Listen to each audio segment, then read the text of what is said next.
à toutes et à tous ma team Kiefer, j'espère que vous allez bien, c'est avec plaisir qu'on se retrouve aujourd'hui pour cette nouvelle vidéo. Pour le résumé complet de l'étape 1 de la Vuelta 2021, donc première étape de cette édition de la Vuelta. Donc c'était un contre-la-montre de 7 km au programme. Donc j'ai pas pu faire le résumé hier parce que j'avais tout simplement pas le timing. Mais on se retrouve dès maintenant pour le résumé. Et tous les autres résumés d'étape de la Vuelta seront à suivre bien sûr le soir même de l'étape. Donc n'hésitez pas à nous rejoindre en vous abonnant, en activant la petite cloche des notifications pour être tenu au courant de la sortie de ces vidéos. Donc on avait une côte de 3ème catégorie sur le petit contre-la-montre, on peut même appeler ça un prologue, l'Alto de la Castillo, qui pouvait donner un peu plus d'espoir pour des coureurs bons contre-la-montre et en même temps un peu grimpeurs, d'aller s'imposer dans la ville de la cathédrale, tout simplement.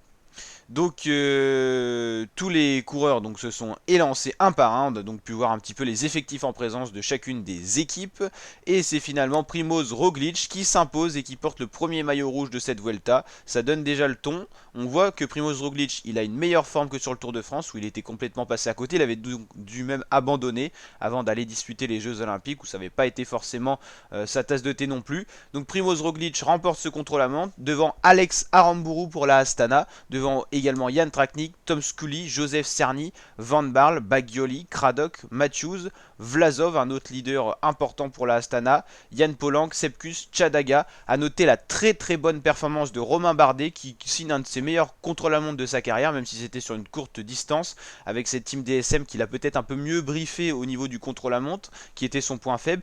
14ème sur 180 coureurs, c'est très bien ce qu'a fait Romain Bardet. Il se retrouve même devant certains leaders comme Henrik Mas, Adam Yates, qui sont pourtant pas mauvais dans cette discipline. Clément Champoussin, le français, a fait également une très bonne performance. On retrouve encore ici Jack Egg, Miguel Angel Lopez, Damiano Caruso, le deuxième du Giro de cette année, Pavel Sivakov ou encore Charman, Izagirre pour les principaux coureurs de cette édition. Carapaz un peu plus loin, Florian Sénécal. Donc on voit bien que par exemple Egan Bernal a fini derrière Romain Bardet. C'est quand même que Romain Bardet a fait une très bonne performance. Romain Bardet c'est la meilleure tout simplement carte pour le général au niveau français. A noter qu'il y a Guillaume Martin également, lui qui a fini un peu plus loin. Lui vraiment c'est un vrai point faible contre la montre. Mais 33 secondes, rien n'est joué. S'il est bon en montagne, il pourra bien sûr remonter. Miguel Landa assez loin au niveau des favoris, on peut le voir ici. Malgré qu'il fait quand même partie des grosses têtes de cette Vuelta.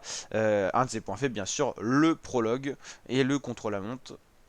Et donc dans les derniers coureurs on trouve Alexander Krieger qui a mis 1 minute 34 de plus. Ce ne sont pas des gros écarts mais ça met déjà une certaine tendance. On peut voir certains petits états de forme se dessiner.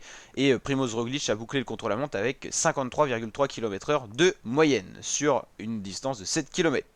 Donc voilà, n'hésitez pas à liker la vidéo si elle vous a plu, à vous abonner à la chaîne. On suit en intégralité la Vuelta, on est une des seules chaînes YouTube qui fait ça. Donc n'hésitez pas à nous rejoindre. Objectif 20 000 abonnés, on continue comme ça. Et puis merci de votre présence sur la chaîne. Allez, ciao mes fratés, à très bientôt.